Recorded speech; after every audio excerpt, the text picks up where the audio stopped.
This is Beyond Perception, where it's all about breaking out of a limited perception of life and waking up to our human nature, our true self, and also this wonder called life. I'm Simon Rilling, and my guest today is Dr. Matt Alexander Wunsch, physician and light biologist living in Heidelberg, Germany.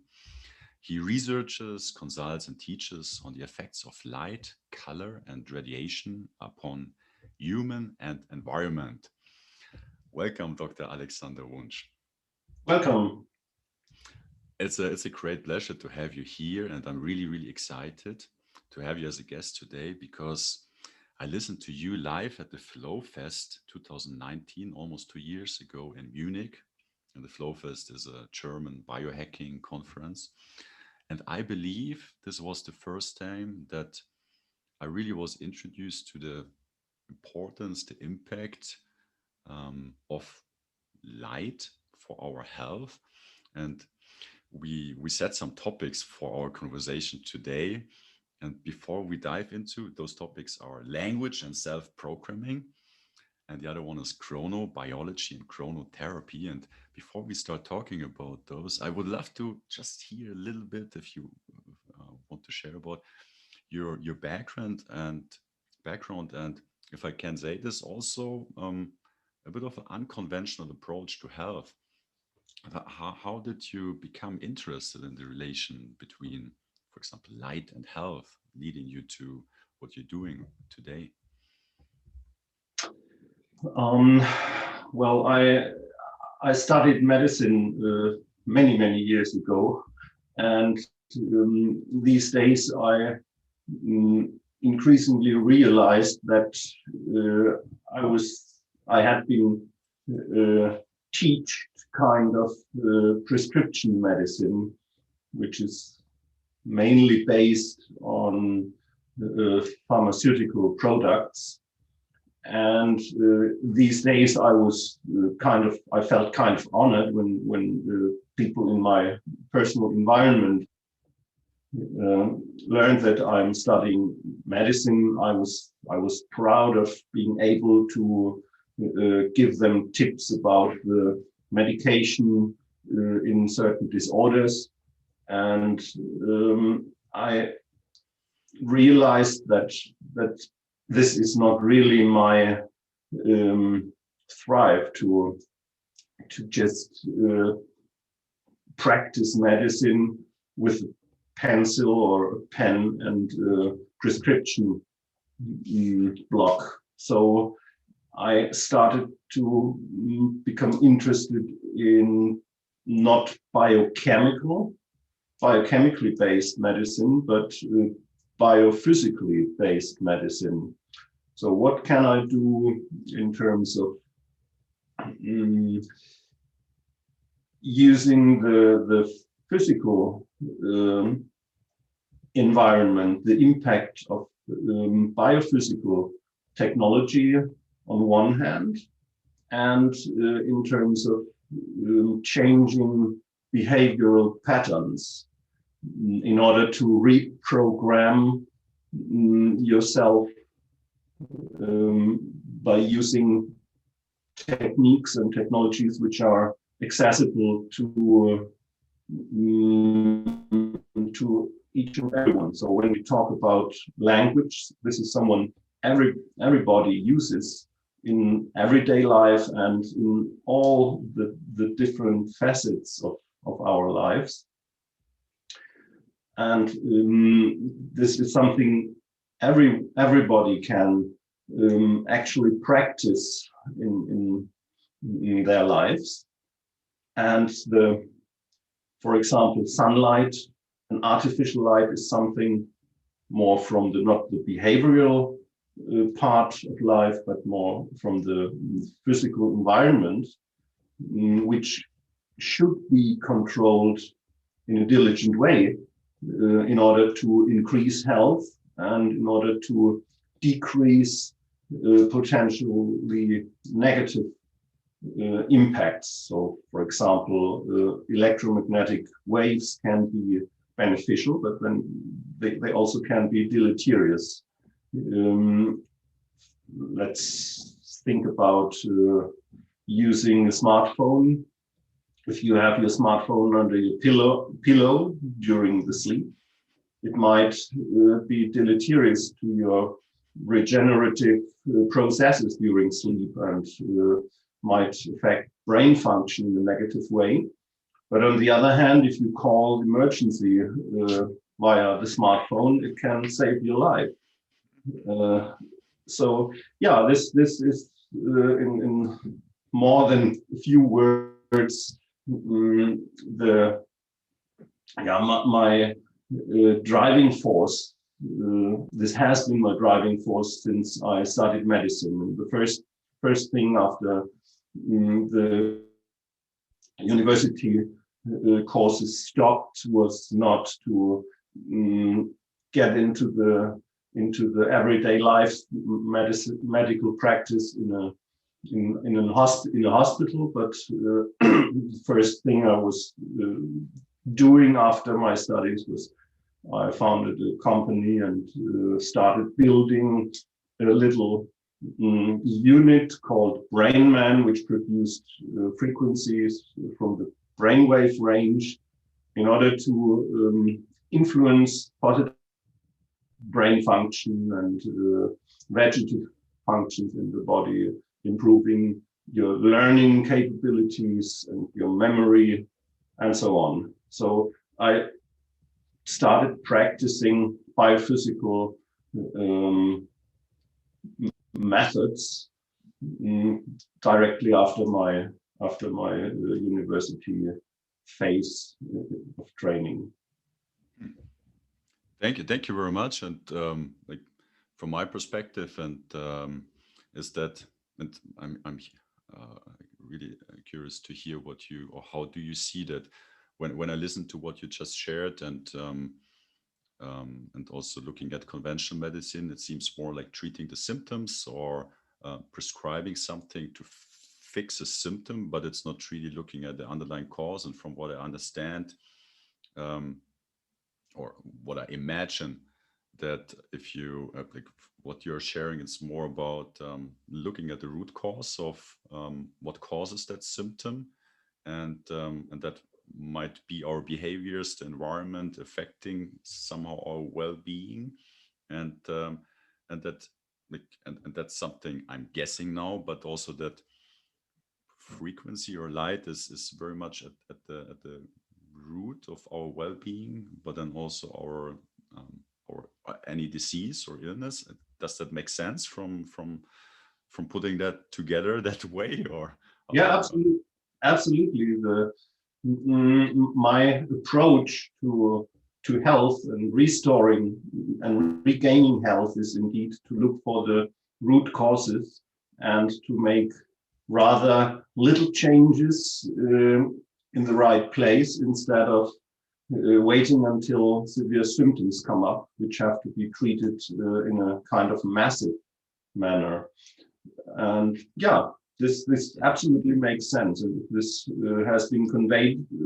I'm glad that the information came through. And when we take the term chronobiology, which sounds pretty fancy and big, and maybe a lot of people they cannot imagine what does that mean. Is that really aligning ourselves to optimum of light exposure, or like what does chronobiology mean, or does that fit into this like this really understanding or optimizing our exposure to light or frequency in order to be healthy, or how can we put that together? The chronobiology is a word which is composed from two single words. One is chronos, which stems from Greek and addresses time or means time. And the other word is biology. And time patterns and biological functions, they are entangled in a very deep manner. And when we maybe when you think back, let's say 100 or 150 years, we had to live our lives, or our ancestors had to live their lives without electricity. And this meant that they were perfectly adapted in most cases, especially the poor people, because rich people, they could afford light, artificial light, they could use candles, they had oil to burn, they had enough wood, but to make a bonfire. So without the use of artificial light, our ancestors had to cope with the environmental lighting conditions. And since we are diurnal creatures, which means we are living and we are acting during daytimes, we have been forced by the natural environment to get into the regeneration phase and get to sleep during nighttime and becoming active during daytime. And on top of this primary pattern, we had another kind of secondary pattern during the nighttime, which had been controlled or had been given or provided by the moon phases. So during full moon, our ancestors could go out hunting and could orient themselves still in the space, in the outer space, but without artificial light. The standard pattern was being inactive or passive, or being in a regenerative phase during nighttime and being active during daytime. And since the first bonfire, since the first use of fire, humans had been able to break this given natural pattern of day and night, and also being active during nighttime. So the influence of the environmental light conditions is very, very deep. It's one of the deepest roots for our biological functioning. And it's so important that even primitive bacteria provide or show these chronobiological rhythms. So all processes of life on this planet have an inner or exhibit an inner chronobiological rhythm, which is kind of variable in terms of nocturnal and diurnal creatures. So some creatures, they are active during nighttime and passive and go into the regeneration during daytime. And the diurnal applies the vice versa principle as we know it. So, but the rhythm itself is always controlled and synchronized to the movement or motion pattern of our central star, of the sun. And the deepest impact was the consequence of using electricity, which meant that humans had been increasingly able to break out of these given natural chronobiological rhythms. And here we have the problem that we swiftly get used to things we are practicing on an everyday basis. So the first time you make daytime out of the night. The first time you stay awake until 1 o'clock or 2 o'clock in the morning, you will feel a much deeper impact on your system compared to the follow-up sessions. So if you do constantly if you're doing constantly the same things, you will get used to it. It will vanish from your awareness. Mm-hmm. And this is the problem, that everybody lives in a state of accommodation with regards to certain behavioral patterns. So normally we don't become aware of it. And this, for example, applies to you. The Flow Fest, the first time you came in contact with chronobiological issues. So you had to rethink certain topics with the additional knowledge you gained during a lecture or a presentation. And you had to revisit your personal behavior from a different point of view. And this is how it should be. We should permanently revisit our behavioral patterns in order to improve and to tweak what we are doing on an automatical basis normally. Because this is the automatic pattern is not only responsible for our well-being. Repetitive behavior can also be the reason for disorder and not well-being. And yeah, there are so many questions popping up. So the first thing for someone who is maybe listening to this conversation and has no context to it other than just listening now, he would or might be thinking,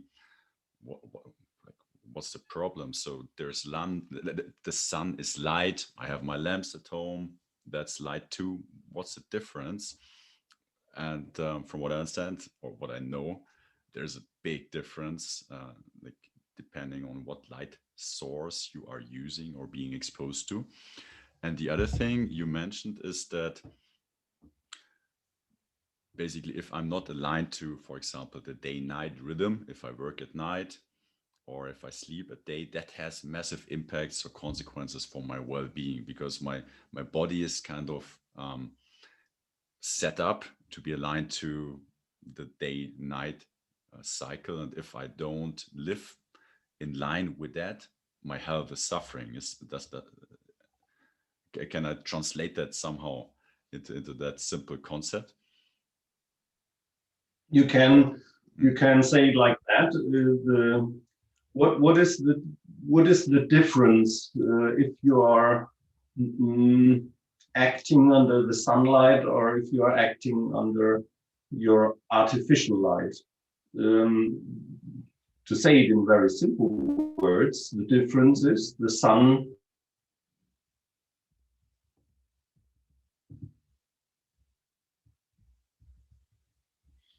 the light has the artificial light is switched on by you in a random manner. So there are no natural patterns underlying your switching process. And this is the big difference, that you have a given pattern on one side and a deliberately chosen pattern on the other side. And when you to understand what's happening in detail is just a second. The main difference, or to understand what happens with regards to our inner processes, is when we think about. I'll give you an example. We think about a swing or a pendulum. If a child sits on a swing, it can swing harmoniously without using a lot of power or energy when this child is in sync with the pendulum length or with the physical properties of this swing. If you are doing the right thing at the right time, then the process of swinging back and forth is harmonious and perfect. But as soon as you start behaving in a non-synchronous manner, you will suddenly stop swinging, and if you're not in a given rhythm, you will be unable to even start this swinging process. And you can look at the day and night pattern as the harmonious movement of a pendulum or a swing. And as soon as you start interacting with this process in a wrong way, you need much, much more energy in order to keep up with the whole, with all the tasks which are necessary for a healthy life. And again, this is the point that the life maintaining processes, you are unaware of these processes. Most people are not aware of their vegetative processes. All these things which go automatically, like digestion, if you are thirsty, what happens when you drink a glass of water, what happens when you drink a glass of wine. You don't think about what's going on with the stuff once you ingested this, or you don't have to think about your temperature management. You don't have to think about your water or liquid management. You don't have to switch on sweating when you're getting too hot, and so on and so on. When you want to move, when you want to go for a workout, you're normally unaware of all the different procedures which have to be controlled in order to enable you to live your life during daytime and during nighttime, during activity and during regeneration. And since you are not aware of all these processes, you cannot estimate or you cannot really guess what being out of sync means to your system. You just feel it after a certain while, but being exhausted, feeling like having not enough energy, running into a burnout or whatever. Yeah, it's super interesting. And you mentioned a couple of points before. You said the being, like, from what I understand, being out of alignment with the natural rhythm.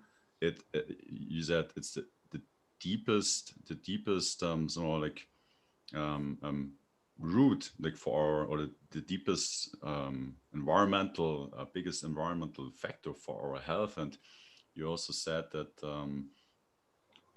basically we are becoming information from the sun, light, and that impacts our well-being if we are exposed to it or not in a natural manner. So and you also mentioned that we are mostly unaware of what is happening and also that relationship. And so what I'm wondering, if you say that time or being aligned with this natural rhythm is so important, what I'm wondering is, and you also mentioned the moon cycle, because from what I know, the moon cycle is 28 days. And if that's 4 weeks, basically 4 times 7 days. And if you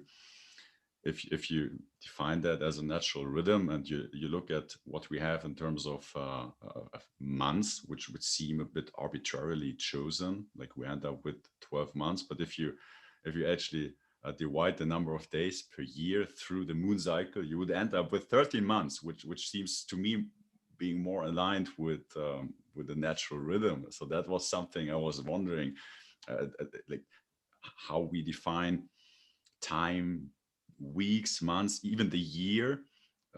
It's the beginning of the year is put on the 1st of January, but I believe in indigenous cultures, or like the spring equinox was the beginning of the year, and that would logically somehow make sense to me. But like how we're setting the dates and times in our society, it seems very arbitrarily. And then also what you say, like, and I'm asking you, would that all have consequences on our well-being? And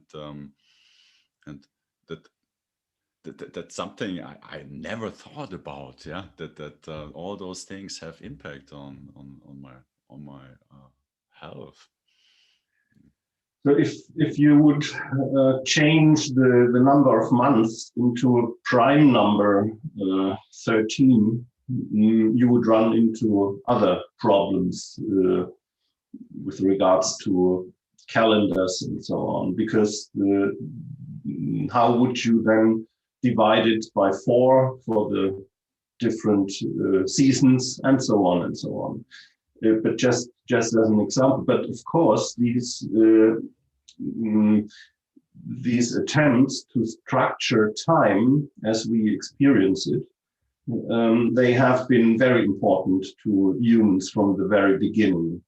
And there are easy ways to, for example, just measuring the length of a shadow by putting a stick into the earth and finding out the shortest and the longest day in the year has this is technology which has been used since the beginning of time, of human awareness of time. And so many of us are not aware of the deep impact time has on our everyday lives. But I think you are living in Switzerland. Yes. Yes. What is the industrial product or the manufacturer product Switzerland is famous for, besides the pocket knives? Yeah. I guess you're talking about watches and clocks.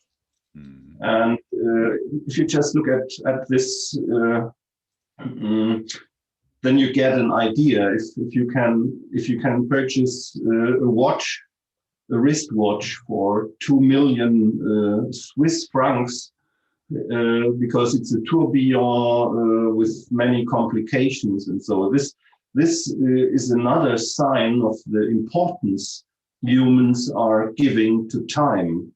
And we normally are not aware of the fact that church bells, which have been linked to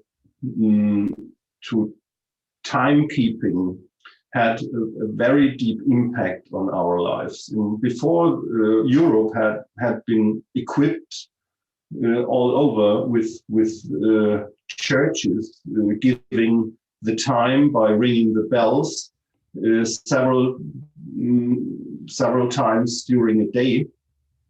This was kind of spreading the time to each and everyone in the environment.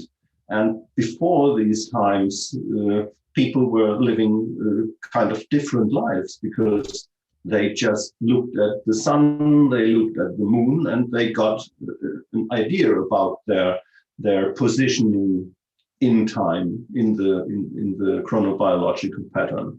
And for example, in monasteries in the medieval ages, they had 12 hours for the day and 12 hours for the night, which meant that they had to shorten and lengthen the hours in order to fit them into the into the pattern, because we have 16 hours of daytime nowadays, and during summer, and 16 hours of nighttime during winter. So nowadays, our hours have always the same length, and some 100 years in the past, the hours were flexible with regards to their length, because they had to fit 12 hours into winter nights and into summer days, just as an example. So you seem to not being aware of these things. I can tell from your face when I tell you this. Never heard that before. Interesting. This again proves that it's not common knowledge, and it's something we just accept what our wristwatch is giving to us. That the wristwatch is giving to us a fake news in a way. Why can I say this? Because the sections of our dial on a watch, it does not represent what a watch really should do. Because we have 24 hours, which make the full circle, right? And a watch with 24 hours would be the perfect equivalent to what's going on in our outer environment, because the digit, or the hand, not the digit, the hand of the hour hand of a 24-hour dial exactly represents the speed of the motion of the sun. But the 12-hour dial is an octave,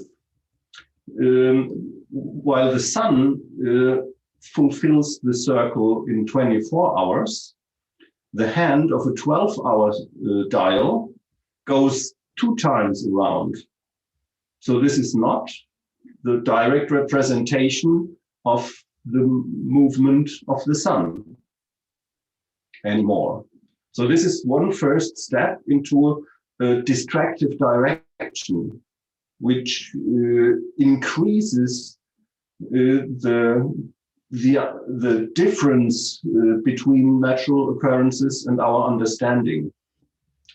So a 24-hour cycle is best represented by a 24-hour dial on a watch. But using 12-hour dials are one of the small reasons why we do not feel the real importance and the real logic of time anymore. I would also guess that, like, being exposed to basically a rhythm which is double the speed of what naturally is occurring causes stress. Of course. And this, in fact, is something just which happens unconsciously. Yeah, when you're just saying that, it's like everything is unconscious in this realm. And for example, the lighting patterns in industrial workstations, for example, is even the workers there even experience another doubling, because the lighting pattern uses high color temperatures during the morning, and then the color temperature, it's the content of blue, will be decreased during noontime, so that people, for example, can get a meal not under stress. And again, after the noontime, the color temperature of the artificial light is increased again, so that the workers can have another productivity peak. So it's like keeping chicken in a stable and increasing the amount of eggs by doubling the productivity phases. So if you shorten the light and the day and night times by doubling the phases, you can have 2 days and 2 nights in 24 hours with double productivity. It's a little bit drastic what I'm saying now, but if you're looking deeply into the common practices, you suddenly will understand that this principle is not only applied to chicken in a stable, but also to industrial workers in our industrialized societies. And so you could even think that if people don't know about the laws of chronobiology, they might even accept these deviations from natural principles a bit easier. Yeah, that makes perfect sense, because what's normal anyway is what you're kind of calibrated to, or what you got taught or experienced. No, like if you never experienced something else, how should you know that something else is possible? And when you shared that story before about the introduction of time through like, church bells, you said the picture I got is that like basically we didn't need a time, we were aligned with the natural rhythm, so we kind of intuitively knew when it's time to do certain things, and through the introduction of time, kind of that impulse like was outsourced somehow. It was not like us like kind of intuitively knowing what to do or being aligned with natural rhythm, but it, like somehow like a dependency to an outside time giver, which, and as you say, also in like with reference to in industry today, um, might be very different to what is the natural rhythm, with consequences on, you said, productivity, which makes sense, but then also I would assume that it comes with a price to kind of speed up time in order to produce more. If and that like also intuitively makes sense to me, that if I'm not attuned with my with yeah, rhythm or nature, but attuned to something outside which is has a very different rhythm, that also causes some, yeah, you mentioned before exhaustion, or like energy drainage, or um that and that also makes so much sense, because you said if you're not aware of something, it's like that's my interpretation, it's difficult or even impossible to change something. But if you know about those things, you kind of like dig them out and become conscious, then you can maybe like step out of that. What what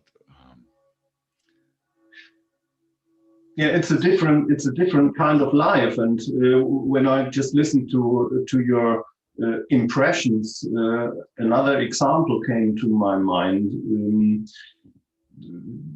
100 years ago or so, the Swiss rural people, they took care of their cattle in the Alps, and they were outside in the nature during the summertime, where you had longer daytime due to the chronobiological patterns which are underlying here. And during so they made their cheese in a way during summertime, and were out in the nature and were active during summertime. And during the winter times, when the cattle were in the stable and not on in the heights of the mountains, they were in their little workshops at their homes building little watches. So they attune their productivity to the seasonal patterns and properties, which is something we do not in many cases. In the meantime, we do not attune our productivity modalities to the seasonal properties anymore. And this is again something we are heading towards a machine and robot life, because the robots and the machines, they perform always on the same level without being submitted to any chronobiological pattern, because they are not biological assemblies. And we have to take care, each of us has to take care not to attune ourselves to the machine patterns, which perform on the same level all the time. We are not machines, we are biological systems. And therefore we are not able to perform in the same way and quality all the time. And once we understand this basic principle, that biological organisms are different from machinery, from this moment on, we can make informed decisions for our lives. Do we really want to become robots, or do we want to stay human beings with all their imperfections and so on and so on? Being sleepy during wintertime is natural and not a pathological event. So winter depression, SAD, seasonal affective disorder, just to name one chronobiological disorder, might not be a disease. It might occur in people who feel that they are forced to do something unnatural in terms of being even more active during wintertime, which is exactly opposite to the naturally given principle. Well, when you just what you shared, it made so much sense, but also on a societal level, and that fits so much into my own experience, life experience, where I literally felt like a robot. Like I used to work in banking for 14 years, where yeah, I had some education to get where I was, and was like highly qualified, but it felt very much robot-like. It was repetitive, process-driven, and like tasks mainly, and not so much creativity and intuition. And when you just what you just shared, it made so much sense that it all starts with time, or with rhythm, no? And if this rhythm somehow is this, yeah, it seems to me it's a distortion from nature. So it's more like standardized. It's kind of like it's a structure. And you mentioned like robot or machinery, and if we are kind of getting calibrated into this very mechanical concept of time, that it kind of all takes us away from our humanness somehow. So that makes so much sense, and that's my personal experience. Since I resigned 2 years ago, my rhythm is kind of calibrating itself, and there was some confusion, no, that there was like kind of a withdrawal from this time I was calibrated to. Yeah. And just, and there was a year which was kind of chaotic and a bit difficult. Yeah. But now what you're sharing, it makes so much sense. It's more like finding my own rhythm again. And it made so much sense. And it seems the concept of time, it's like, and this just comes to me when you're sharing, when you're talking this, it is the beginning of everything. It is, if Yeah. that is distorted, yeah, also the self-identification, yeah, is very different than, like, yeah, like I'm this process, I have to do this, I'm this task, yeah, I'm this output, I'm this productivity. But when it's more like flowing, it also implies something completely different about who we are. So this makes so much sense, but it's so deep. Yeah, it's like this is yeah, philosophical. It's everything. It's who we are basically. It's wow. Yeah, just a bit speechless right now because it makes so much sense. Yeah, and it explains like some of my own experiences. Uh, wow.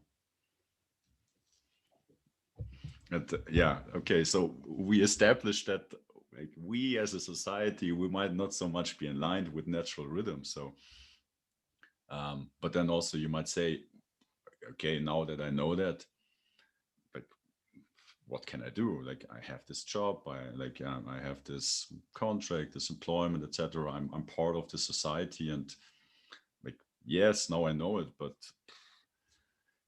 like, I really don't have any other options than working 8 hours every Yeah. day with the same starting time. Stepping So out might not be an option for yeah, everyone. yeah. So what we can try to do is, for example, to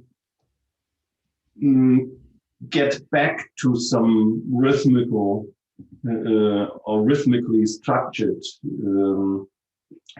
patterns. For example,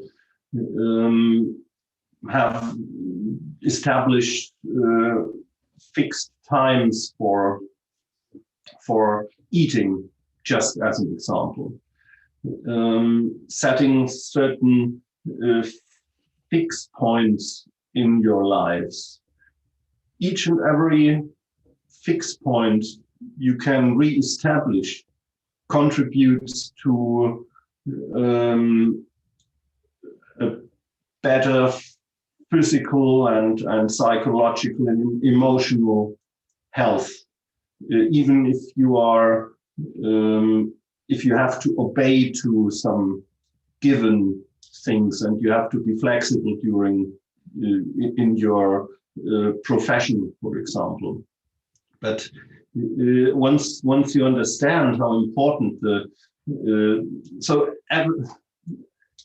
each and everyone is teach to be, or we are said to be individuals. We have our individual thinking. We have our individual needs. We are all individuals. This is the formula which is given out, and we are trained to think. But on the vegetative level, on the physiological level, our bodies are not individuals. Our body functions, they are more or less the same. So the need of our physiology is to be attached to this chronobiological pattern, which is not individual in a general way. Yeah, of course, there are owls and larks, people who act better during later times of the day or during nighttime and vice versa. So still we are diurnal creatures, but some of us are more diurnal and others are less diurnal and more nocturnal. So even here, we see that there is a kind of variation, but still for the two variations and everything which lies in between, there is the common thing that our physiology has a need for regularity. And this is exactly the opposite to our thinking that we are all individuals, that each and everyone can do whatever she or he wants, whenever she or he wants to do it. So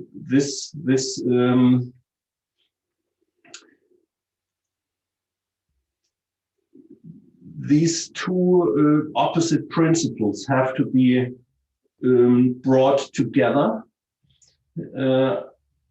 by each and everyone on an individual way. So how you can re-establish regularity and coming back into synchronization with our outer environment, there are not general recipes for each and everyone. But again, every fixed point you can set on a regular basis. For example, digestion is much, much easier if your food intake occurs on a regular, based on a regular pattern. So for example, the plant which knows when the sun comes up can prepare much better for photosynthesis compared to the plant which has no idea of natural rhythms. And so you will find in nature that every creature except humans follow these natural patterns. And the more fixed points you can establish in your life, the more your health will benefit from it. And the key to these patterns is the most important Zeitgeber in English, or time giver. A Zeitgeber is even an English word. It's a German word, but in chronobiology, in fact, the word Zeitgeber is in use. It's a common word which has been transposed from German to English. The primary Zeitgeber is the light, the use of light. And the secondary Zeitgeber, for example, is food intake, is the change in temperature in your environment, and so on. But light is the key. So that, like, if you say it's important to have fixed points and to establish a certain regularity, so that refers, for example, the time when you get up, when you go to bed, when you have your breakfast, lunch, dinner, so that it's something which has a continuity. And my assumption is that also that, like, we are talking. If for example you always eat plus minus around noon, so then at some like with a certain, I guess, practice of doing so, your body knows that food is being received at that time, so there might also be a production of digestive enzymes or so to already prepare for the food intake. Because I know that from our dog, like I mean it's the experiment, Pavlov's dog, or like if you ring the bell, like if you have a Zeitgeber, the saliva production already starts, and I imagine it's similar to what you're mentioning here. Just to give you another example, when you think back to your first driving lesson, it was very challenging, supposedly. And even talking to your driving teacher was a challenge. Looking at everything, taking care of the correct gear and steering, and looking into the into the mirrors and so on and so on. It has been a challenge, the first driving lesson. But in the meantime, as a practicing driver, you can even discuss with with the other people in your car driving through Rome, just as an example. So all the things which you had to take care of during your first driving lesson became or were shifted into the automatic caretaker region in your brain. So your mind is free again to even discuss in a chaotic environment and still drive safely. And something comparable happens with when your digestive system knows that the food intake will take place at 12 o'clock exactly, then it is just easy to take care of all the preparations on a daily basis. The preparation will be automatic, and this will make things much easier compared to those people who get their food at 11, the other day at 2 p.m. and so on and so on. So every time the food intake takes place without the preparation phase, it will make the processing much more difficult, and it will consume much more energy and will reduce your degree of inner freedom, more or less. So when we talk about all of these principles, we should, of course, end with some practical applications and how to set these fixed points for the digestive system. For example, it's kind of easy. You have fixed times, so you can, when you have a dog, you will know that if you feed your dog on a regular basis, after a short while, you can set your clock to the He's to coming. the dog. He's coming to wake us up. Yeah, jumping on the bed. Yeah, like it's time for our breakfast. The dog might try to get the food kind of a few minutes earlier every day, but this would be another mistake you make if you go along with this. But normally you can set your clock to it. With regards to light, and I said light is the most important Zeitgeber. We have to look at the light quality during the daytime in nature and the light quality during the nighttime in nature. And then you learn a lot about the lighting patterns you should follow in order to set some more fixed points. So light during the daytime, during noontime, is very intense, has a high color temperature, so the amount of blue is much higher compared to the blue in during sunrise or sunset phases. And we have almost no blue light during the nighttime. We had almost no blue light during nighttime because until 100 years in the past, there was just fire and there was incandescent lamplight. There were candles, and all these light sources, they have very low content of blue. And the light sources we are using today, it's almost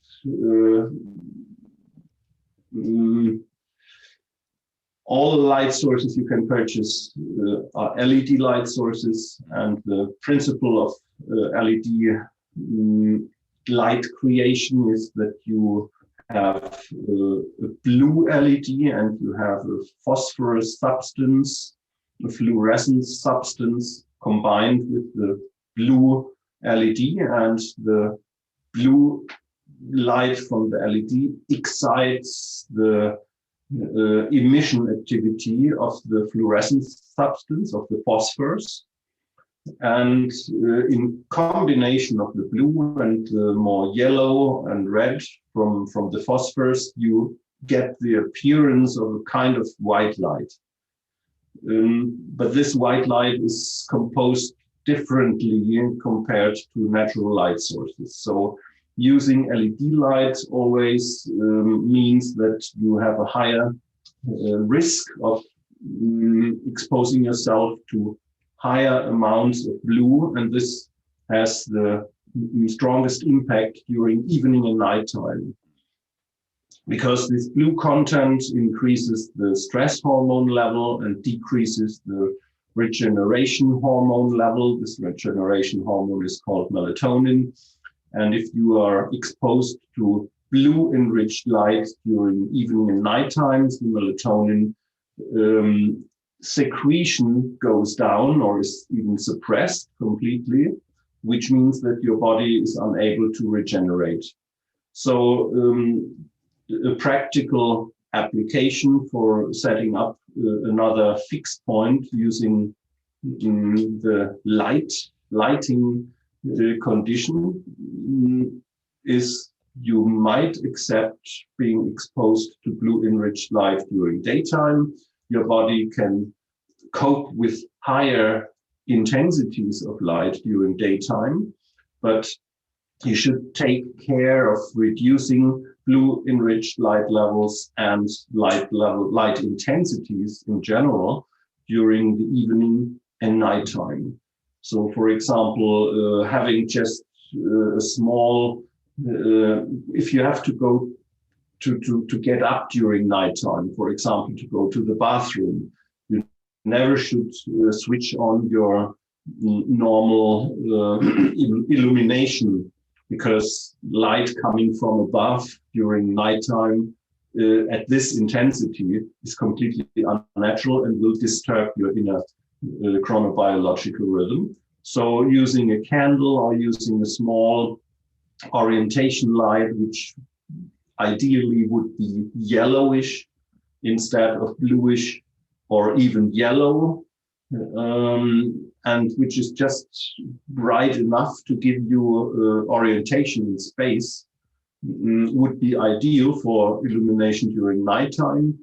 And even the recommendations to use cold lighting with high intensity during daytimes to increase your performance should be regarded as a problematic recommendation, because just going out for half an hour into nature, and even if you have winter time weather with lower intensities, you still will get higher light intensities from clouded skies during winter times compared to anything you can do in an office using artificial lighting.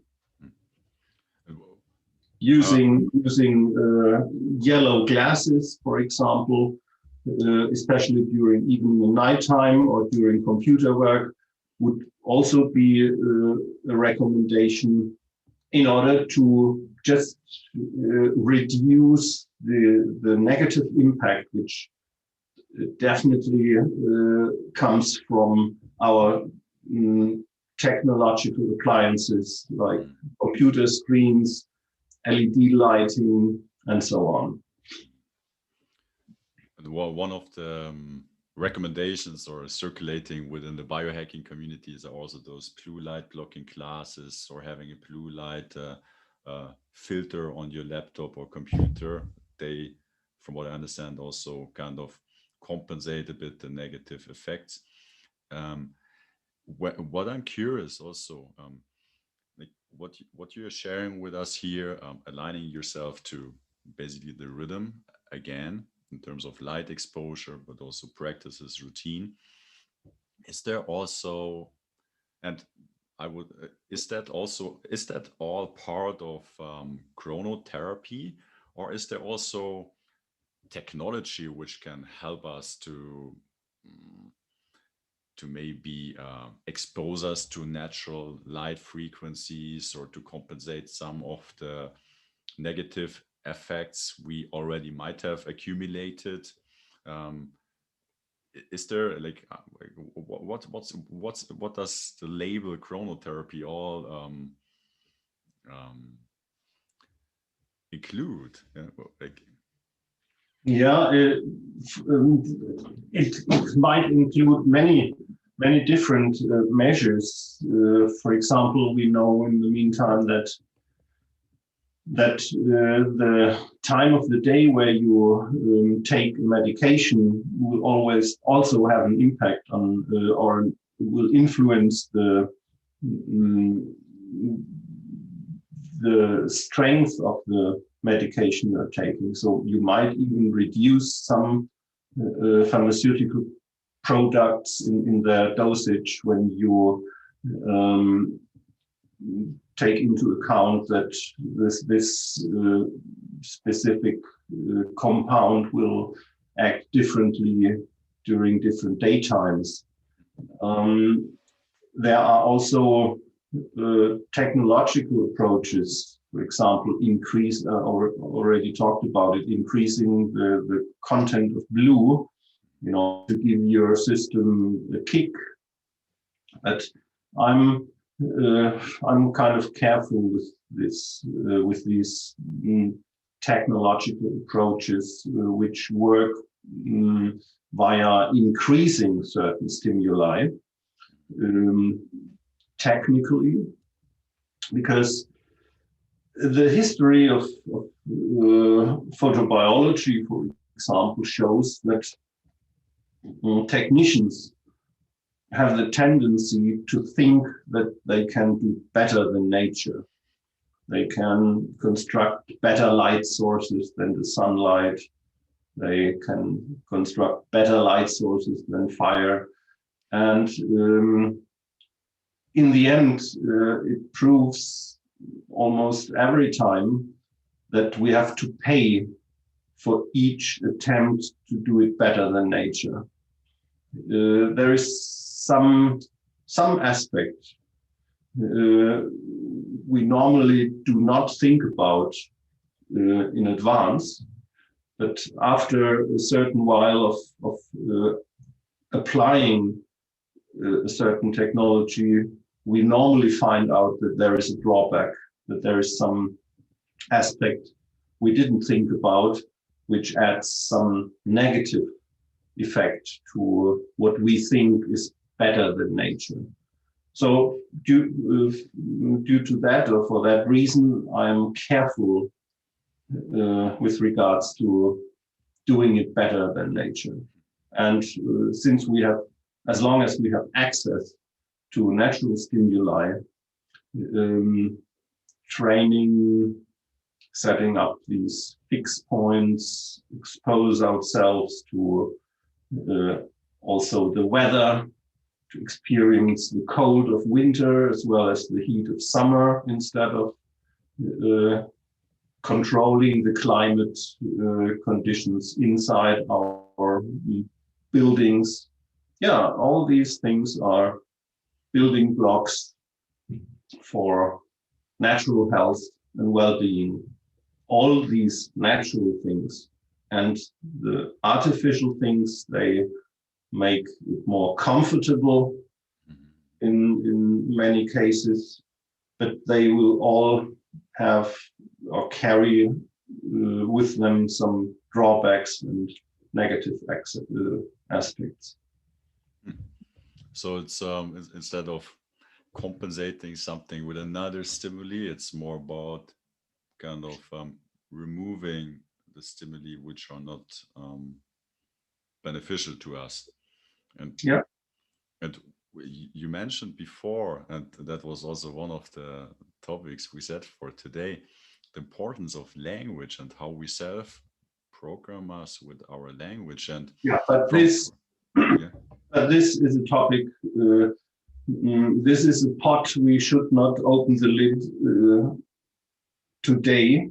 I think when I look at my clock, then I can see that we already ran out of time for what we projected to our first conversation. And I definitely would like to shift the discussion on the role of language to another event, because this would be just too much in my understanding and feeling. Yeah, For I mean that is totally okay, of course, and I'm very appreciative of your time, and it has been very, very interesting.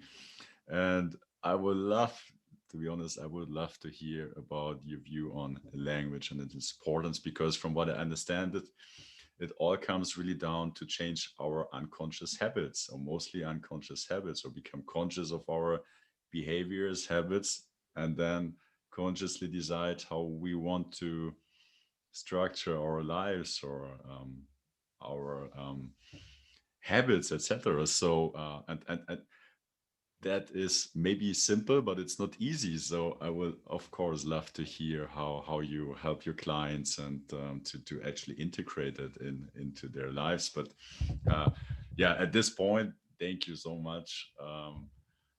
It has been so interesting, and it really made click when you, yeah, shared about Zeit and time. It makes so much sense, and it's something we, and nobody educates us really about. So I find this so important.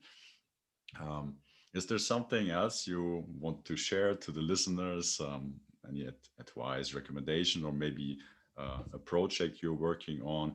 We will make sure that there are quite some videos from you in Vimeo, which, if that's okay, I will add to the show notes, so that the listeners can learn more and see more, find more about your teachings. If there's something else you want to share, please. no, I just want to say that it has been a great pleasure to talk to you today.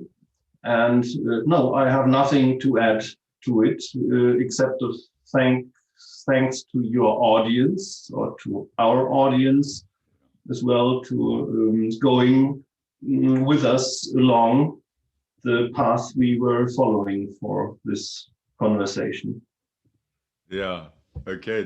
Thank you, Dr. Wunsch. Again, it was really a pleasure. It was very interesting.